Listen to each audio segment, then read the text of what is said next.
শীত চলে গিয়ে গরম প্রায় পড়েই গেল, তাই গরমের সব সবজি বাজারে উঠে গেছে। এটা হচ্ছে গিমে শাক। এই গিমে শাকের চচ্চড়ি আজকে আমি আপনাদের সঙ্গে শেয়ার করব। দেখুন ডাঁটাও উঠে গেছে। ডাঁটা, বেগুন, বড়ি, আলু দিয়ে আমি করব গিমে শাকের চচ্চড়ি। শীত গরমকাল মানেই হচ্ছে একটু তেতো খেতে হবে। তো বড়ি আমি প্রথমে ভেজে তুলে রাখলাম, 5 ফোড়ন আর শুকনো লঙ্কা ফোড়ন দিয়ে দিলাম। এবার ফোড়ন হওয়ার পরে আমি সবজিগুলোকে একটু ভাজবো। সবজিগুলো একটু নেড়ে নিয়ে আমি এর মধ্যে ওই শাকটাকেও দিয়ে দেবো। শাকটাকে নিয়েও একটু কষতে থাকবো। শাকটাও দিয়ে দিলাম, দিয়ে একটু কষলাম।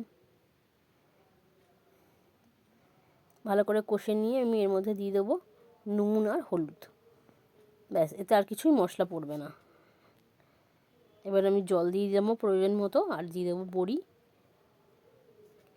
এবার সব সবজি সব সিদ্ধ হয়ে গেলেই চচ্চড়ি হয়ে গেল রেডি।